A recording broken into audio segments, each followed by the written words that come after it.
What's up, everybody? We are back. John Delarose here, delarose.com. That's DELARROZ.com.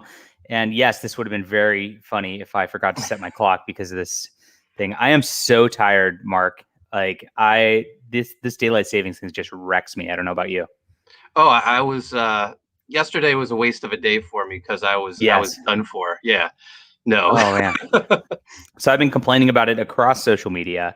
I've made a blog calling for abolishing it, and that's where we're at right now. So I'm mad about that. I didn't do I like to do the monologue at the top of these now. I try to do that like Tucker Carlson thing where I do a monologue and then introducing my special guests. But I was too lazy today because I'm just wiped out. So that's that. Apparently, California, like we've had some vote to get rid of daylight savings time, and I don't remember that, but it didn't happen. So Yeah. cool. Hey, everybody in the chat. We got, I don't know how to pronounce your name. Bricked. That sounds right. I know who you are, but I just can't pronounce that. BRIC. Bricked. That's right. Am I right? P. Alexander, Nasser, James. How you guys doing? Drake. It is Dank. So what's going on? So I have like been in your periphery of circles for like 3.5-ish years. Is that right? Is that how long this has been going down? I think so. Yeah. Oh my gosh. Is that crazy? It is. Okay. Yeah. But I've never talked to you before. So we just kind of followed each other just now over on Twitter. Got you on the show here, and I know you got a campaign for Sea Dog and Codename Kill Switch. Yeah. Which is your second book in this series. So you guys are doing that series, and you're also the writer of Graveyard Shift, which a lot of people probably know you from. Yeah. So very cool. Testify. Shut up. I'm not going to end the stream. All right. Hey Hans, how you doing? So I know a little bit about you, but not a lot. But so like, how'd you get started in writing comics and all that? So lifelong fan of comics. Back in the 90s, I tried to break in, but I had no idea how to do so. It was almost like it was a secret. So I actually like put that to the side, and at the time, Kevin Smith, Robert Rodriguez, they were writing books on how to break into the movie industry. And I said, well, this seems like a whole lot easier than making comics. So I started writing screenplays, and I just followed like the advice in their books, and I optioned a screenplay early 2000s during the teen comedy craze, like when there was American Pie and all those actors were making spin-offs or making other movies besides American Pie, and I optioned a teen comedy called Give Me Back My Stuff, and that's sort of how my writing career got started. But I didn't really care for I don't know, the process of making films. I really didn't have any control in it. And my first love was always comics. And I guess as the internet started becoming more prevalent, I was able to figure out, oh, there's these publishers and you can submit your comics to them. I never even thought about like self-publishing because I didn't have like one idea how to do that. So luckily, my best friend was an artist. I can draw a little bit, and we came up with a comic book called Coney Waves, and we submitted it to a bunch of publishers. Oh, and that's your username on Twitter. Okay, I was wondering where that came from. Okay. Yeah, it's my first comic. When social media started, I was like, yeah, I got to brand everything Coney Waves, and I'll be set for life when Coney Waves blows up, and didn't quite work out.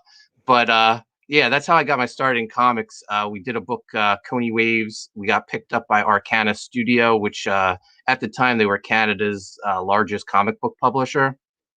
And the book did pretty well. We got some press, and the big thing was it caught the eye of Rob Liefeld, who was basically he was my hero growing up. He's the one who. Yeah, I was like, oh, I want to be just like him and make comics. He was the coolest. I mean, he was doing 501 Jeans commercials and on the Dennis Miller show. But I was a fan of his. I was on his message boards, and he was always very supporting of my work that I would post of Coney Waves. And one day I just DM'd him and said, hey, one day I'd like to work with you. Can you tell me what I need to do to get to that level? Nice. And he responded back and he was like, "Oh, I'm pretty sure we're going to work together one day, Mark. Just keep doing what you're doing." And I thought it was nice, but I figured he was just kind of blowing me up off. But on Thanksgiving Day 2006, I got a call on my cell phone from a number I didn't recognize, and I pick it up, I answer, and I was hello, and on the other end I hear Poulton. It's Liefeld. What's up? Wow. And he like asked some people on the message board if they had my number. Finally, he tracked down my number. He gave me a call, and we just BS for a couple hours. He did most of the talking. I just On listened, Thanksgiving and of all things. yeah, That's it was like, awesome. Yeah, it was Thanksgiving morning for him. It was early afternoon, so we hadn't even gone to my parents yet for dinner. And he was just BS and telling me about like the early days of Extreme and how much he saw himself in me, just like hustling and trying to get things done. And the big thing was he was thinking about bringing back Evangeline, and he wanted me to oh, be the nice. writer of it. Yeah. And so this was 2006. I did eventually write Evangeline, but that project didn't happen until 2011. So there was like a 5 year gap in between. He said to get things started, he was going to give me a license for Evangeline to do a crossover with Coney Waves. So we got to do that. And he would just give me little assignments here and there. There's so much stuff I did that never saw the light of day. Like I plotted out this huge Supreme event.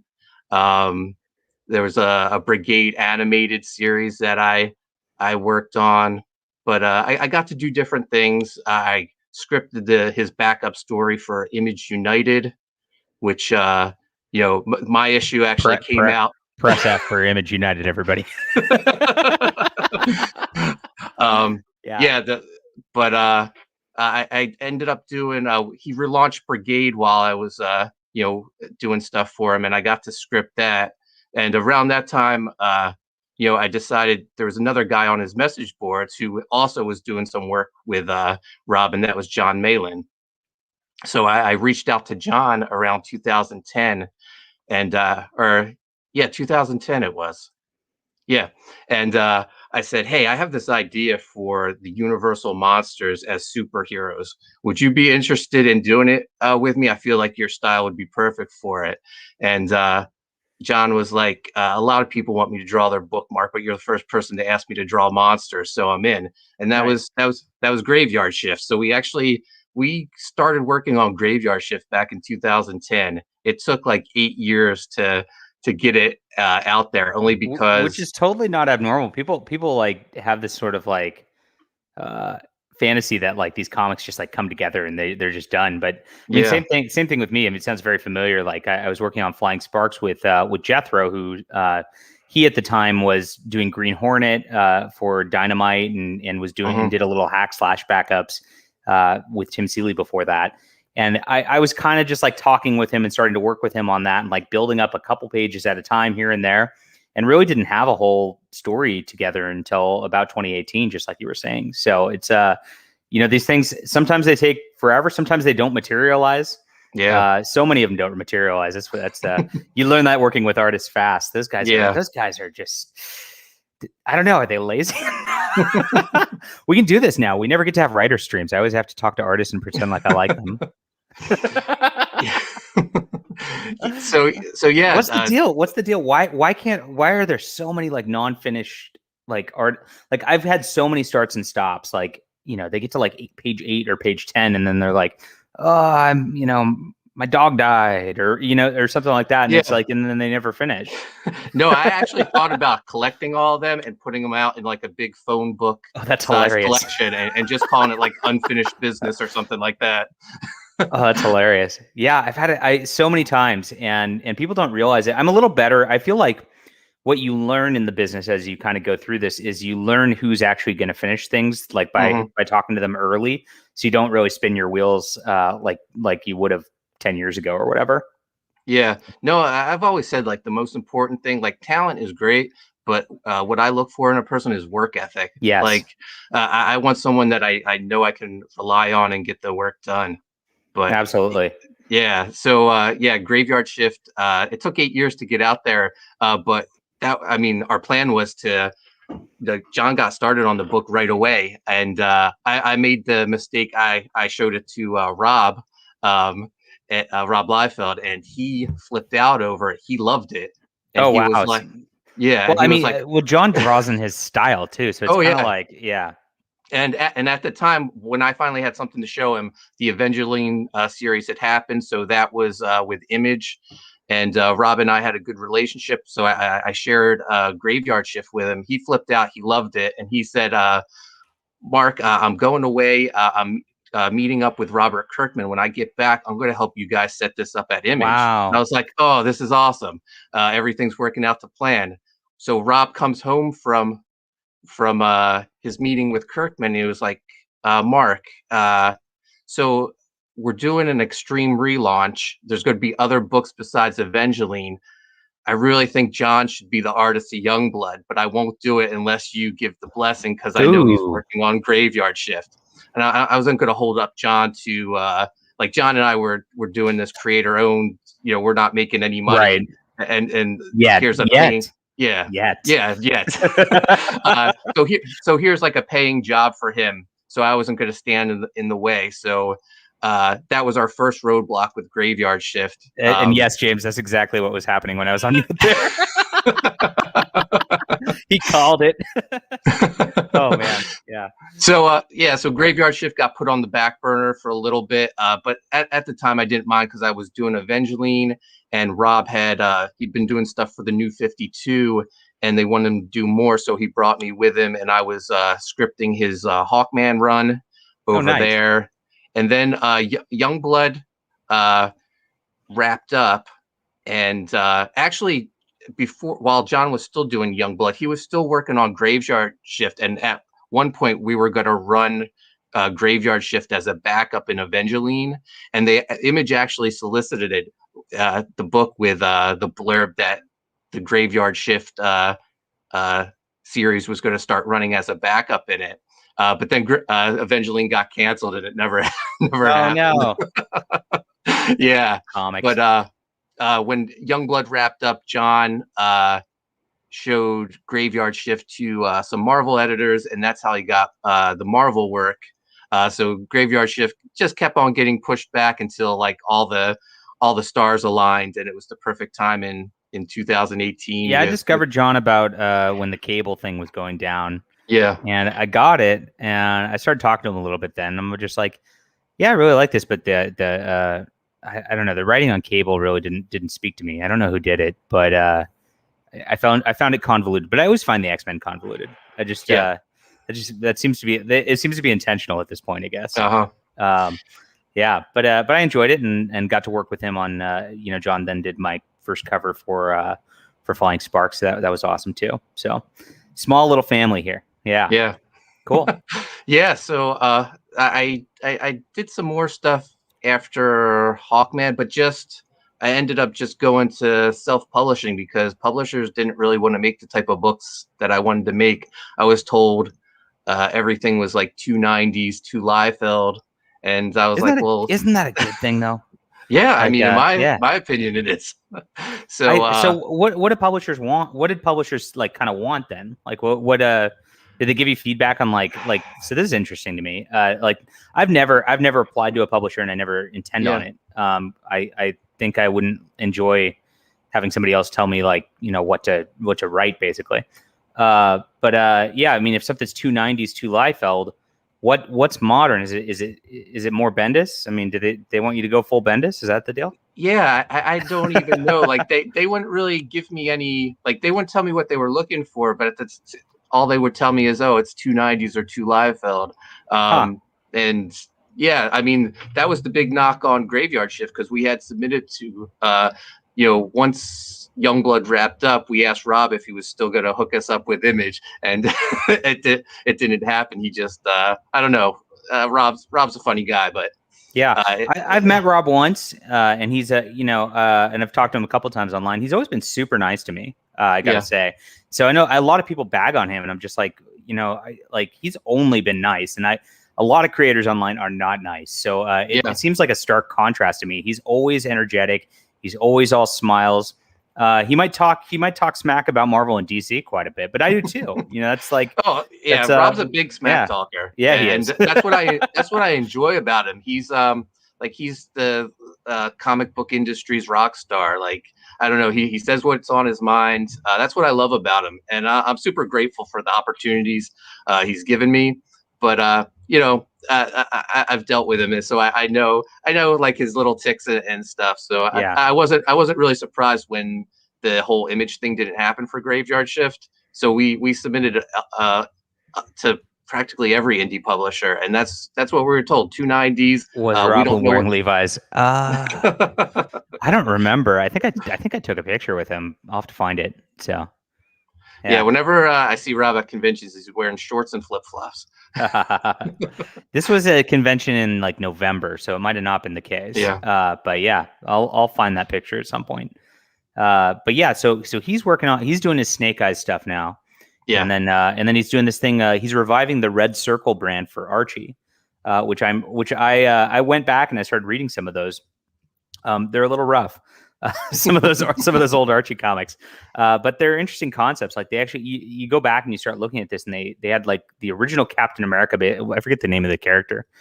Oh, the Shield. The Shield. That's right. Yeah. And Captain America is definitely a knockoff of that, like 100%. Mm-hmm. And then, interestingly enough, Kirby goes and like creates the Fly over there also. Mm-hmm. And the Fly's really like a knockoff of Captain Marvel quite a bit, with a kid who like has a power deal and then suddenly becomes this adult, right? Like Captain Marvel. Yeah. Or Shazam, they call it now, whatever it is. So really interesting stuff with that. And I'm excited to see Rob's take on that. Yeah, so am I. The Red Circle characters have always interested me. Even when like DC was publishing back in the day, I guess they were Impact, their Impact brand back in the 90s. And then they brought it back maybe like 10 years ago as part of like a Red Circle brand. They did. Which, I bought a Mighty Crusaders book because I was buying all of it because I saw the Liefeld announcement. I'm like, I'm going to research. I love comic history. And it sounds like if you know who these characters are at all, I mean, you obviously do too. And I wanted to research these characters. I bought one other book and I haven't read it yet, but it turns out like Kelsey Shannon did a whole book for the Mighty Crusaders like 10 years ago. Oh, wow. So, yeah. So I've got that. I'll review it at some point when I get it. But it's interesting. So this has our circles have run with this Red Circle. Our circles have run with it. Don't write like that, by the way. Oh my gosh. But yeah, it's pretty cool. Yeah, it should be exciting. Like, Rob's in this cool place in his career right now where he's just like checking off bucket list items of properties he wants to work on. Whatever he wants. Yeah. Kind of cool. I don't know. I always get asked what properties I want to work on. It's just like, I just want to work on mine, is kind of what it comes down to at the end of the day. And it sounds like you've got much the same attitude, which I like, because I feel like a big problem of our American comic book industry is it really is about like your pinnacle of your career typically is like you get to work on Hawkman or you get to work on Green Lantern or whatever. And like, and they own those properties. They churn you through. They spit you out the other end, and then they churn the next person through and spit you out the other end, and like maintain these brands forever that they're just trying to get into movies. They don't even care about the comics. Yeah. I don't know. How do we fix that other than just like making our own books like we are? I guess we just do that, huh? Yeah. We sort of have to change the perception of fans too, because like when I was doing conventions, people were like, "Oh, you're not at DC anymore. When do you think you'll go back?" And I have to explain to him like where I'm at now in my career is like the best point I've ever had in my career. Like working for yourself, being your own boss, and self-publishing is fantastic. And I don't ever want to go back to like working for someone else. This is just too much of a great thing we have going right now with crowdfunding and just the support of Comicsgate fans, and I can't ask for more. Yeah, I 100% agree.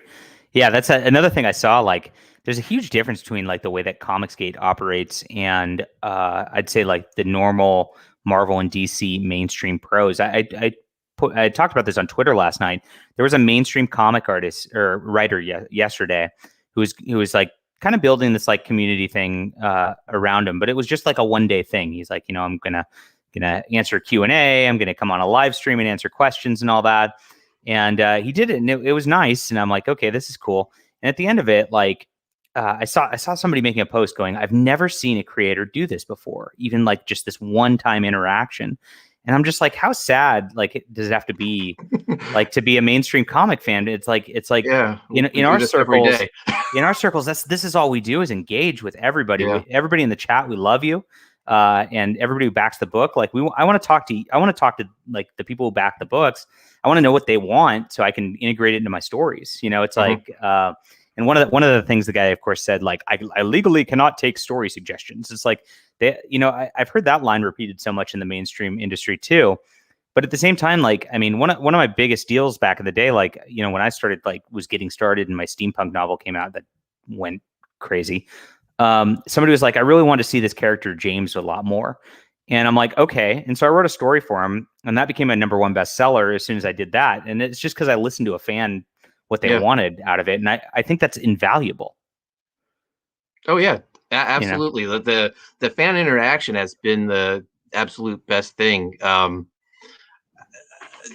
mean, I can't even like stress how fantastic the Comicsgate fans have been. I just love, even if I'm not doing a live stream, I'll find a chat just to jump into, just to interact with them. Yeah. And it's sort of, I don't. One fan said, like the whole thing with Comicsgate is the lore around the creators, and it's all the weird, funny things that happen, like, I don't know, Shane Davis falling out of his chair, or people falling asleep on streams, and they've created like this moral compass character for me, because they say I'm too nice. They can't. I was going to ask about that. I mean, are Yeah.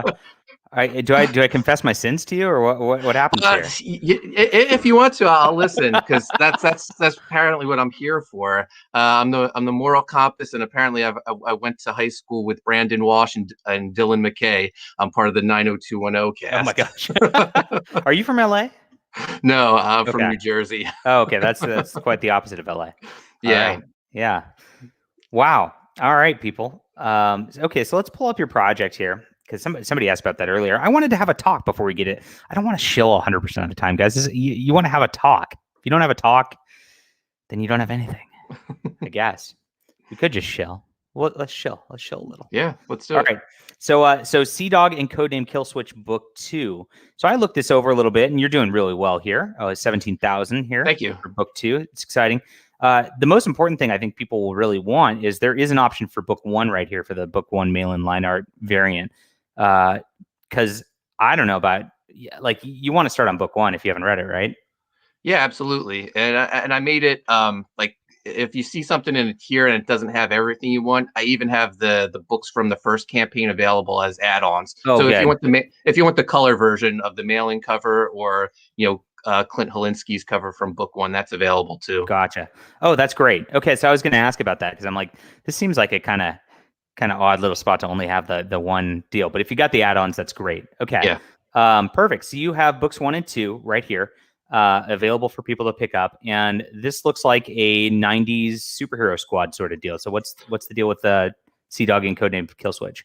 Yeah. So the artist on the series, Clint Helinski, he reached out to me around the time Graveyard Shift 2 was killing it on Indiegogo, and I've known Clint for I don't know, about 15 years. I used to be the company that published Coney Waves. I ended up working for them, and I became the vice president of production there. So we had the license to Greatest American Hero. Clint was the artist of Greatest American Hero. Awesome. Yeah. And he saw how great Graveyard Shift was doing. He goes, I wonder if Mark still remembers me. And he emailed me, and of course I was a fan of his artwork. I was keeping up with him, and he was like, hey, would you have any interest on working on something?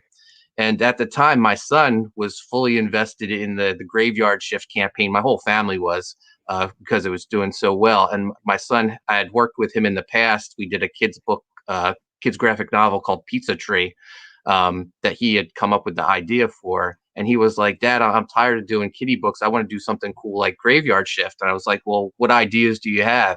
and we came up with this character, Sea Dog, who was a puppy, a literal dog. Yeah, So we're already getting the question: is this a furry book?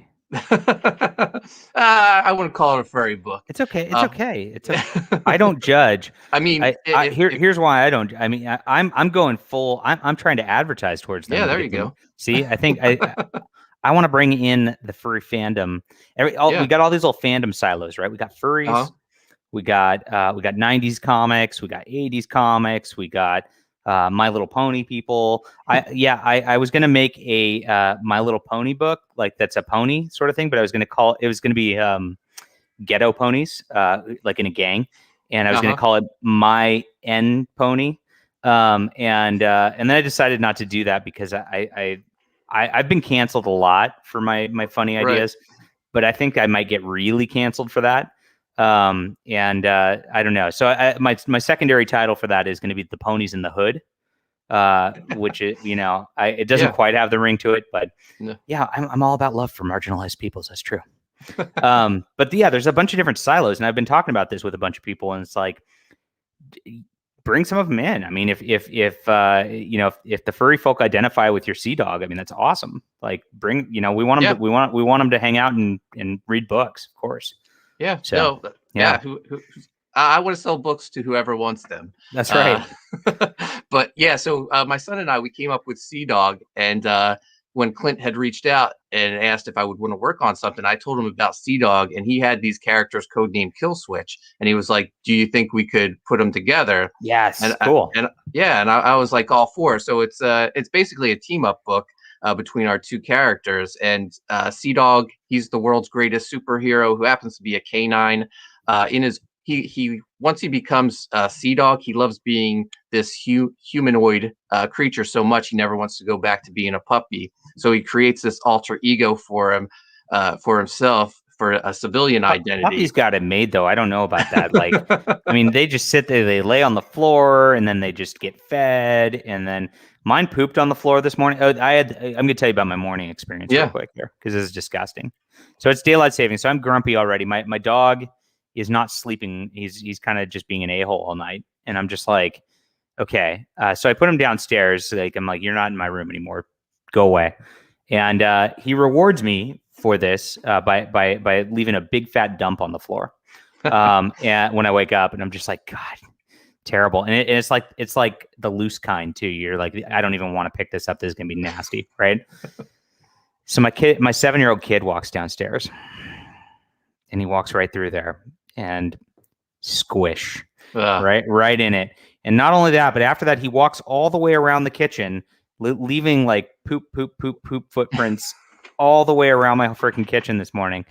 And then my dog just laid there, and nobody got him in trouble for it because he's a little cute puppy. Nobody's gonna do nothing. And he just got fed and just went around his day as normal. And I had to clean up the nasty little poop footprints all over my floor. So it's good being a dog. I don't know why you would want to be a human if you're a dog. I don't relate. Yeah. Yes. So Sea Dog, he doesn't realize how good he had it as a puppy. So, geez, VDR, come on. My wife wasn't awake, so my wife is useless in the mornings too. Yeah. She's a big time night person. So she's absolutely useless until at least 9 o'clock. So you just gotta. I couldn't just leave it there. Like it was like we're talking like 7 a.m. I can't leave the dog poop to like dry for 2 hours. That's not a good idea. All right, everybody wants the dog poop stories. Do you have any dog poop stories? So the only one that stands out, and it's funny. Why I remember it is I woke up one morning and I went into the hallway, and our dog had pooped there, and I stepped in it. And you stepped in it? Yeah, because I wasn't paying attention, and I thought, well, my day can't get any worse than this. And that was the day I got fired from Hawkman because Rob had quit. So it's the only reason I remember it is because of the whole thing, how things went down at DC. But yeah, I'll always remember that. Well, what you stepped in dog poop, and and that's it. And that Yeah. was it. Sorry, DC. Gosh, that sucks. I'm sorry. I feel for you. That's a bad day. It worked out for the best. All right. So your dog teams your dog becomes, so how what's the power base here? How's it become like this I guess anthropomorphized is the correct word. Is that the Yeah. correct word? Yep. So he has Yeah. that little anchor medallion around his neck. His master Peter is fishing, and he thinks he has a catch. He reels it in, and it's this medallion. He thinks it would make a cool collar for his dog, so he puts it around his dog. He turns into Sea Dog. That's Sweet. all. That's all we go into for his origin in book one. In book two, we explore it and say where the powers come from. But he has flight, super strength, and he can turn into. So this was my son's idea. He can turn into a fish, and Yes.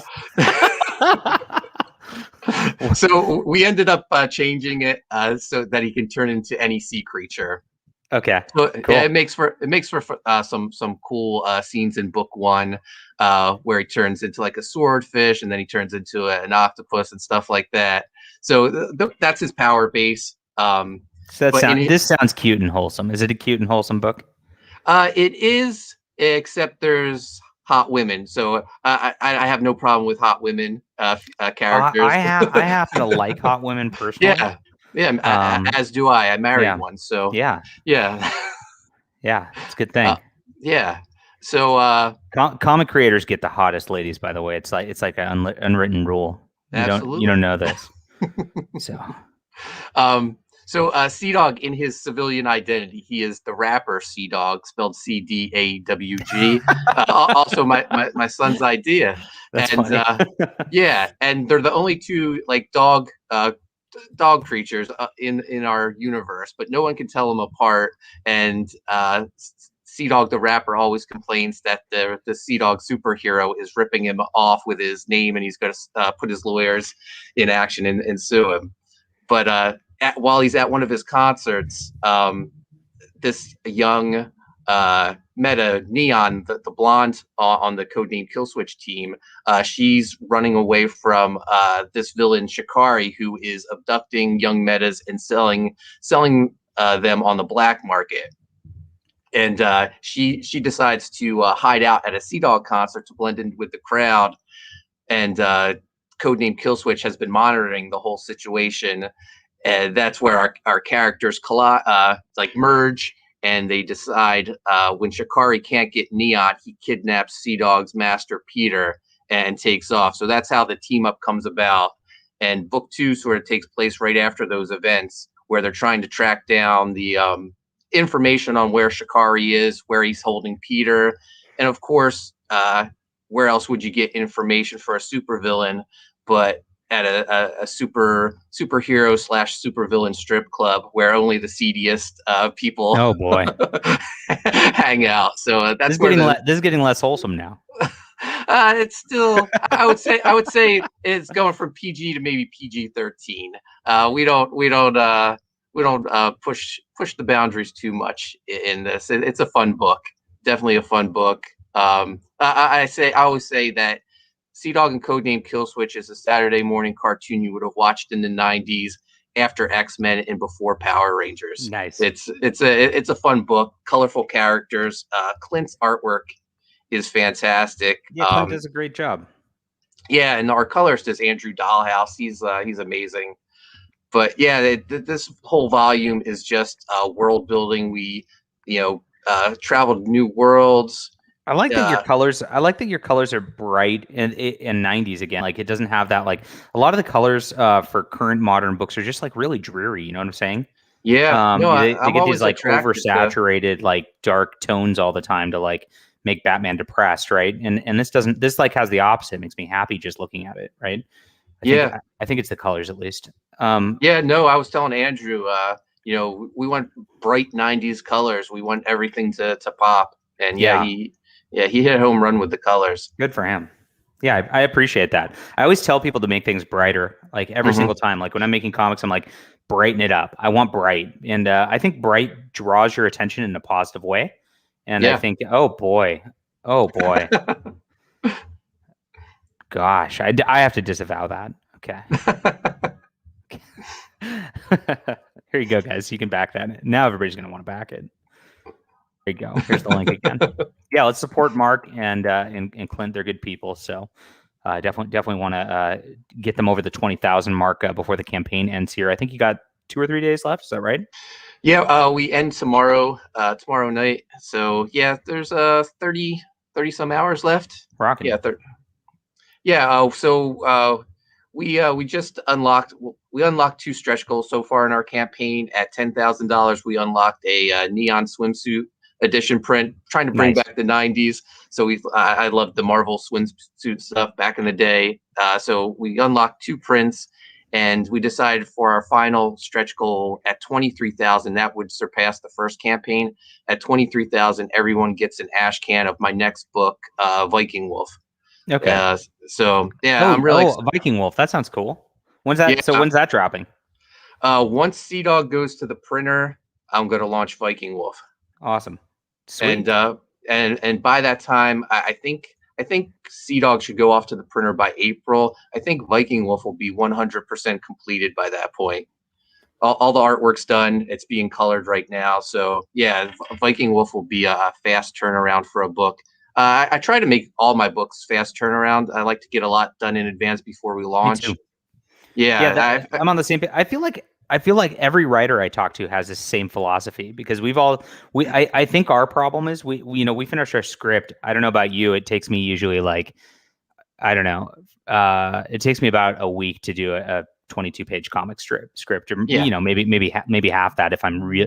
Sometimes you get in the zone, it's like 2-3 days, but usually you have idea, and then you outline, and then it takes about a week to like really flesh it out, so it's like tight. And for like these kind of 48 pages, that means it's like a 2-week process. But for the artist, I mean, like these can take several months. So we just sit there and we wait and we wait and we wait and we wait. And so like I think every writer ends up with the natural instinct with like, I don't want my backers to have to wait like I had to wait for the art. So let's get most of this done before we even launch the campaign. Yeah. No, I try to have like so many projects going on at the same time. Me too. Like you said, it doesn't take much for us to get the script done. So instead of like just waiting for pages to come in from one project, I'm writing another one and one after that. I actually have like probably 8 different projects in the works. Yeah, me too. Somewhere in there. And like I have 3 books that are practically done. It's just like trying to figure out schedule, like when I can launch the crowdfunder, because I don't want to launch an Indiegogo if the previous project hasn't printed Likewise. yet. Yeah. I try to ship peace of mind. Do it. Yeah. I think the backers appreciate that too, because if you get a bunch of them launched and they're out there, people want their books. So a personal question: how old are you? 48. Okay. Oh, you look younger than me. Holy crap! Yeah. Look at that skin. What's your skin secret, Mark? I'm the moral compass. I don't drink or smoke, or I try to keep all stress out of my life. So you have a good masseuse. Work out every day. So wow. Yeah. Mark doesn't drink, doesn't smoke. He's jacked, and wow, I'm like I want that lifestyle. I don't smoke either though. Yeah. But I drink. I haven't drank in 3 weeks though, because I'm giving that up for Lent. Nice. So yeah, that's I'm dropping the pounds as we speak, because that's like all my calories. Drama free. We can create some drama if we want. I mean, we're writers. We can do it. So we can make stuff up real quick. We can do some kayfabe stuff if you want. Sure. Whatever sells the books. Yeah. Yeah. Whatever sells the. If it makes everybody angry at us, I'm not giving you the link. The only thing I won't do to sell the books is I won't give Testify the link. That's the only thing I won't do. You literally, you are drama. You are the embodiment of drama. All right. Okay. So yeah, you're about 10 years older than me. I mean, you feel like you're the same age as me for some reason. Just again, it's your skin. Yeah. But so you were growing up with comics. Let's see. So I grew up with, I grew up with Venom already in action, and like Maximum Carnage was coming out, and like X-Force was already kind of a big thing. Like when I was there, you grew up a little before that, which is actually my favorite. Like the 80s, like for comics, is actually my favorite era. Yes. So when Yeah, I got into comics, the hottest comic going was G.I. Joe. I Like see your the GI Joe stuff in your background too. So you were big into it, yeah. Oh yeah, absolutely. That's like where the inspiration for my book U.S. Assassin came Oh, I'm from. sorry, that is U.S. Yeah, Assassin behind you. Not yeah, no, it. It's yeah, got I'm the ripping it similar off. logo. Sorry. Uh-huh. No, I Yeah, do have GI Joe toys and stuff over on the other side of the room, but trying yeah, to GI stock the shelf behind you. yeah, a lot of wrestling figures behind me. Big wrestling fan, but yeah, GI Joe was like the comic, and that's what got me into comics.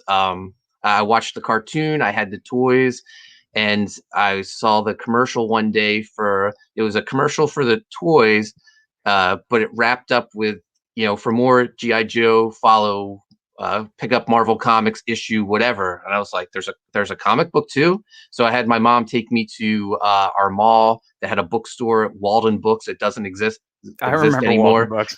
Yeah, and I picked up the issue of GI Joe. I cut the little subscription box out of the back and got a subscription to it, and that's how I learned about comics and I think realized there was.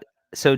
DeFalco kind of was on the first floor of that, wasn't he? Like before Larry Hama. Is that right? Or Uh, he developed the idea with Larry Hama, and then Larry Hama ran with it. Was that it? I think so. I Yeah, know Hamo's the writer from issue one yeah, and on, but yeah, Marvel had so much input on like all the right. creations of the characters and the toys and stuff. It's yeah, They really did an amazing job of just like branding out the gate. yeah. Yeah. And that's why it endured. I've actually never read it, believe it or not. Oh wow. My chat's going to cancel me at this point. But I know that's like hailed as like perfection in comics, basically. But I have never read GI Joe. IDW has these like hardcover editions of it, I believe. But Yeah, I don't have those. but So the continuity in the books is great. Like by the time you're at issue 26, they're calling back to stuff like on issue 2. But then when you're at issue 100, they're pulling from stuff like in the earliest issues, and I was like, wow, cool. this is it was just mind blowing to a young It reader. rewarded you for being the fan the whole way. Yeah, That's cool. absolutely. And so that was like the first book that I really gravitated towards. And then like the next book I think that changed my perception on what comics could be was Justice League International from DC. It was the Oh, gift and by yeah, DeMatteis. Yeah, that stuff was yep. so good. I was That's like, severely underrated. yeah, I'm like, this isn't really a comic so much as it's a sitcom, just Right. in printed form. It was so funny, and I just absolutely loved it. And then like the 90s stuff just blew me away with just the like you first started taking notice on who these creators were. They were becoming larger than life. uh Marvel eventually like put an end to that because they didn't want their guys Yeah. leaving anymore. Yes. But You will be nameless and faceless from here on out. Otherwise yeah, you will be out. Yeah. That's how they do it. Um, and that's sad, but Marvel kind of did that from the get-go. If you like kind of look at the 60s from Stan Lee. I mean, Stan Lee was the only face, and the other guy and all the artists kind of just got, you know, very little credit, yeah, to the point where they got frustrated and left, and then Marvel still owned everything. And that's really the tragedy of Marvel in a lot of ways. Like when you look at that, and I don't think it's changed. I don't think their creators really are any better off at this point. I mean, you like them or not. I mean, Dan Slott has been Mr. Marvel for 20 years. What happens when he doesn't have a Marvel book anymore? I don't know that anybody cares at yeah. all, and I think that's really sad for somebody to put in that kind of work and put in like their entire life and all their passion into something and not have anything. But that's exactly why it's better to just own your own Sea Dog and do it this way. Yeah, no, I think, I mean, you're seeing it now. More and Yeah. more of the big creators are starting to dip their toe into crowdfunding. They're seeing what we're doing, and they're like, "Well, this, we might not Wait a want to minute, associate I have a with big fan base. yeah, we might not want to associate with them, but they're on the right page. So, Yeah. uh, Gosh, we're the gonna, comic shops are dying, and I'm not making money off of it. I mean, I can't tell you how many people DM me from like Image, they're writers or artists from Yeah. Image or whatnot, and they're selling 4,000, 5,000 books or whatever, which is low for the comic shop, but I mean, if I could sell 5,000 copies, uh, I'd never have to work again. I mean, like in the crowdfund arena. So, but when you listen to them and they talk to you, and these people talk to me in confidence because they're not supposed to associate with Comicsgate, and they're just like, yeah, I just did my last issue and my royalty check was like $500, and I'm just like, dude, I'm selling 300 copies of my book and I'm making thousands. Like, how do you do that? Well, that's our contract. Like, you need to get out of that somehow. And so I think we're going to see, I mean, unfortunately for us, we're going to see a lot of these people jumping ship. I think especially since that Berserker book came out on Kickstarter and just like went through the roof like this. Yeah. Which is Matt Kint on the right. I know Key News attached to it, so that's kind of why that happened. But Matt Kint is a phenomenal writer, and he and just seeing that go through the roof, it's like, why wouldn't they just keep doing that? I mean, there's only, I don't see the comic shops really becoming especially after COVID, I don't see that becoming a bigger model. This seems to be the only way at this point. No, and you're not only seeing creators do it, publishers are starting to do it. I know. Yeah. You saw the Power Rangers deal too. So yeah. And it's funny, you see the creators who don't want to, like, they're really stubborn and stuck in their ways, and you see them kind of throw fits about the success of Power Rangers or Berserker.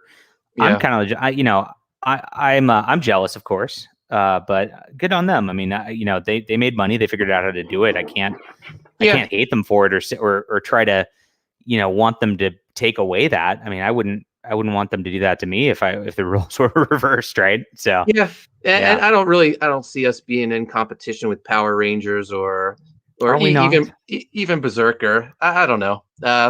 They're big established brands. They're going to get their their fans regardless. So someone's not debating, oh, I can only get Sea Dog or I can get Power Rangers volumes 1 through 8. No, it's us who are in competition, Mark. It's me versus you right now. Let's see if anybody backs your book or if they back my book. You don't back. No, I'm just kidding. Definitely support Mark. Definitely, especially since this campaign's just about to end. So I've got a few days left here. So you guys got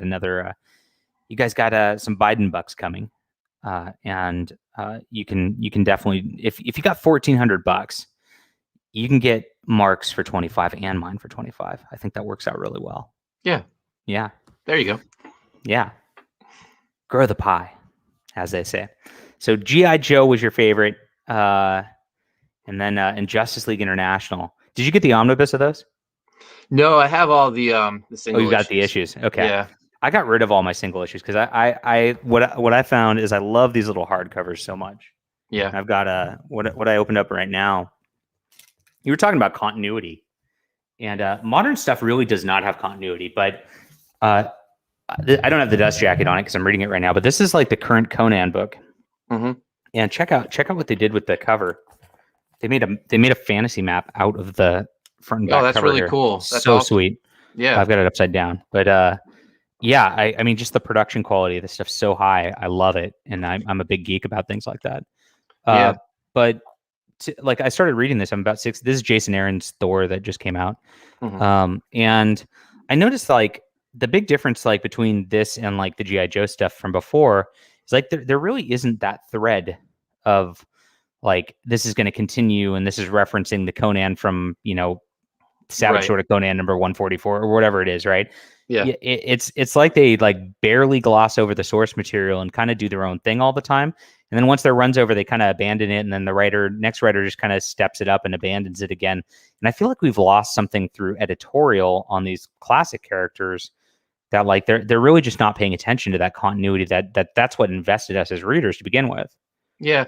I think a lot of writers want to put their spin on things where G.I.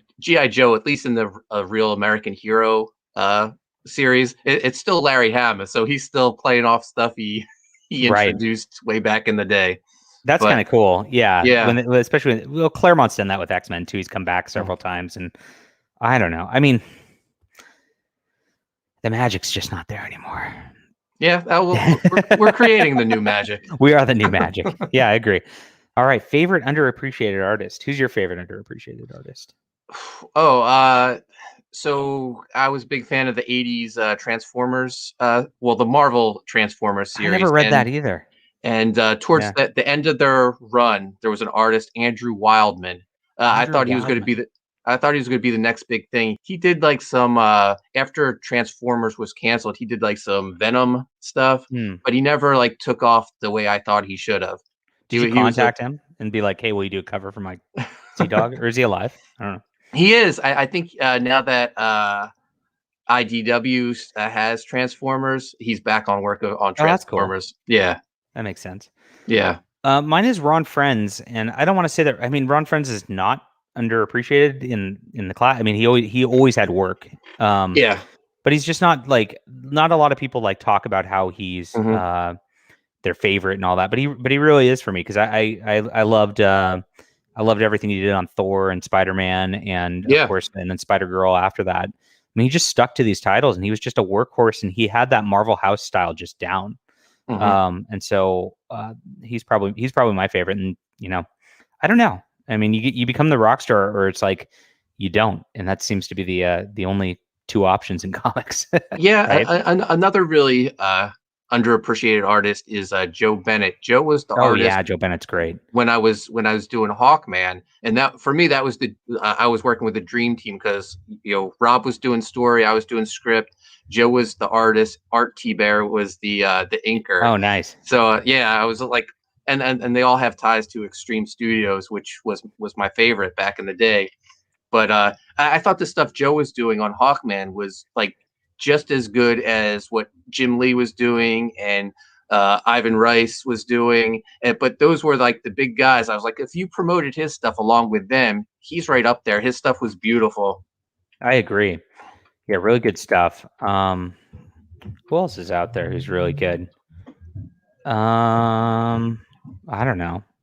I like a lot of artists. So Yeah, it's hard to say who's underappreciated because I'm appreciating. I probably don't realize other people aren't. But right, you just got to get like if you're either in the like a community that's all about like a certain group or you're not, and that's why I was talking about the silos.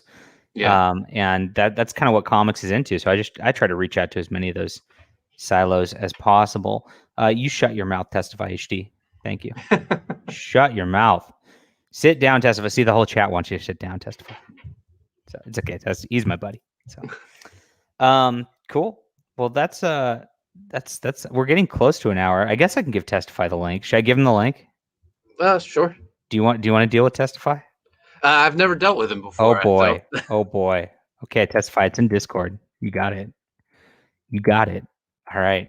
He's gonna ruin our show now. So, just so you know. Okay.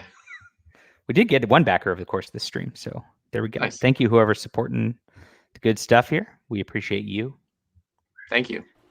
There has been an injustice done, John. What's going on? One of your moderators just either banned me or timed me out. No, I just saw you posting. They just did it. Oh. How dare they? That's probably a good thing, though. I don't want to see your posts. I am the victim again. You're always the victim. Hi. I Testify. How you doing? I'm doing well. How are you? I mean, you just got timed out, but other than that, it's going to take me a good month to get over this timeout. But I'll somehow get over it. Should I give George the link to Pissed Off Testify? Absolutely not. Oh no. Anybody but him. George did me some beautiful fan art on my Dave's Vault project going right now, which I'm going to put up on screen again, just because I need to show it off more. Oh, love it. I appreciate your work, George. So I know Testify doesn't appreciate your work, but I do. I do. That's not true. You always complain about George. No, I complain about George when he talks. I didn't complain about him when he draws. Okay, that's fair. There's a big difference. That's a good point. Yeah. That's right. Artists, you need to get back to your easels or whatever it is you use these days and sit there and be our slaves is what it comes down to. Jesus Christ. Okay. I'm being honest. I'm being honest as a writer here. Okay. So it's your job to service us, and it's our job to talk and be the Do you face. know how out of context somebody's going to take that? Oh, I clip know. right there. It's already. Good I'm already on. God. I'm already on Twitter, and somebody's already yelling at me, saying, "Your bullshit live stream. You're a bigot, etc." So yeah. Oh, I agree there with you them go. right now because I was timed out. You were timed. Yeah. I didn't time you out. I don't know. I can't prove it. Oh, Drake timed you out. There Oh, you it's are. To give you something to complain about intentionally. Why do people want to set me off intentionally? I don't know. Okay. You're just the victim, and it just happens. I'm just gonna kick you from this now. All right. I was told to kick Testify. I had to do it.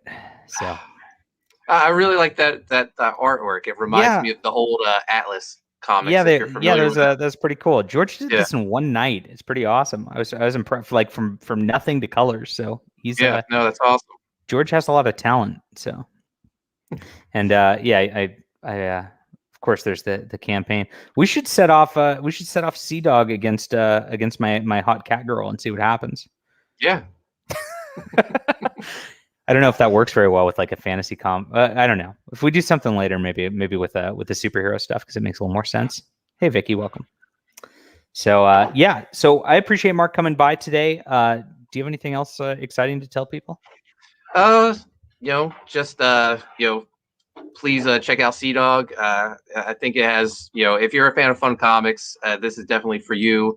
And look for Viking Wolf once Sea Dog goes to print, probably sometime in April. And then after that, I'll have U.S. Assassin and Graveyard Shift. You're just gonna cycle through everything.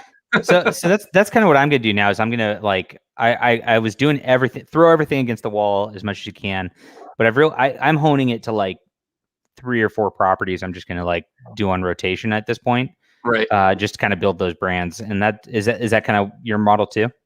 Yeah, I think like Graveyard Shift, U.S. Assassin, Sea Dog, and Viking Wolf are like my 4. The core. The core 4. And then I have a Black Owl, the public domain character. I have that book completed, so I'll work character? That in. Black Owl is old Black public. Owl. Yeah. Black Owl comics. Like AL, like OWL. Owl. Yeah, Black Owl. Did Owl put on blackface? No. Oh, cool. Oh, wow. This is cool stuff. I love the public domain stuff. This makes me happy. Yeah. So if I can work it in sometime this year, I'll have the Black Owl coming out. And then I have another graphic novel, Loose Threads, which we were talking about, like unfinished projects. Around the time I was fired from Hawkman, I was like, oh, we didn't get to finish that storyline. What's going to happen to these characters? And I was like, oh, that's actually a pretty decent book. Like, these characters are waiting for their like destiny to be written for them. And it just got me thinking. And so it's a book. Loose Threads is about canceled comic book characters who break out into the real world to track down their creator so he can finish their stories, so they can fulfill their destiny. And it's it's a 72-page graphic novel. It's completed. It's just being colored. So that's another one I'm going to work into the core 4, and then at some point you'll see it. Awesome. Oh, yeah. I wanted to ask you. We'll get the talk of the town going. I wanted to ask you one gotcha question that's going to make you uncomfortable here. So Graveyard Shift. So I got Graveyard Shift. And there's one really disturbing page in Graveyard Shift. Like I can never. I know what you're talking about. Never unburn it from my memory, and I hate you for it. Like I have to tell you this. It's the explosion. Yes. Why did you do that? So funny. You might not find it funny, but so when we're proofing the lettering of the book, when we come to that page, so John, Eric Weathers, and I, we jump on a stream together and we go over the final letters and I'm rewriting anything that needs to be rewritten. We come to that page and I finally notice and I go, oh my God, John. So John did it with, that was not in your script. Like, it's not in the script. okay. No. And John's like, oh, you just noticed that? And I was like, yeah. And he goes, it's been there the entire time. Oh, man. And I was just, I don't know. I guess because I was so, every time I'm reading it, I'm just like concentrating, making sure all my dialogue's there. And like if everything's flows. That totally happens, by the way. Like that's not abnormal. You're just like, you're in the like edit mode and you just don't see the things, and like you like stuff like that's come up for me later. I don't have a panel of a fetus blown out of a woman. That doesn't exist in my books, but I've definitely seen that, like where like I see some art later, then I'm like, ooh, that didn't work out. But man, people definitely talked about that. I got a lot of angry DMs about that. And oh no. Really angry DMs? Yeah. I was called let me think. And he didn't even do it. It wasn't his fault. No. Now I feel bad. Yeah, and I'm the moral compass, so come on. I wouldn't do that. Yeah, John takes credit for it. That's hilarious. Yeah. So there you go. I didn't write it. Wow, that's the most interesting part of the stream. So we had a great stream today, guys. We talked about a fetus being blown out of a woman. We talked about dog shit, and we made some friends along the way. So back Sea Dog and Codename Killswitch today. All right, I'll put this link in the chat one last time. Thank you for being a support on that, by the way. I appreciate it. I thought that was funny. Yeah, and Drake was the one backer, so he'll take credit for it. So thanks, Drake. Cool. We'll hopefully get you a couple more here. And just 34 hours left on the campaign. Mark's a really great guy. I do love Clint's art, and so definitely I'm into There's this an one. underappreciated artist. I think Clint Olinsky. Yeah, Clint deserves some more love. He does, absolutely. Yeah, maybe we'll get him on here one of these times too. So yeah, awesome. Well, thanks for joining us, Moral Compass of Comicsgate, Mark Poulton. And we'll see you guys whenever I stream again. Whenever that is. I don't know. I'm burnt out on streaming. I'm not gonna lie, guys. So take a break. I can't. I got the campaign going. You know how it goes. True, you can't take a. You've got 34 hours, and you better be on every stream possible. Yeah, no, I'll be on my channel later tonight. So excellent. Good. All right. We'll see you then. See you guys. All right. Thanks.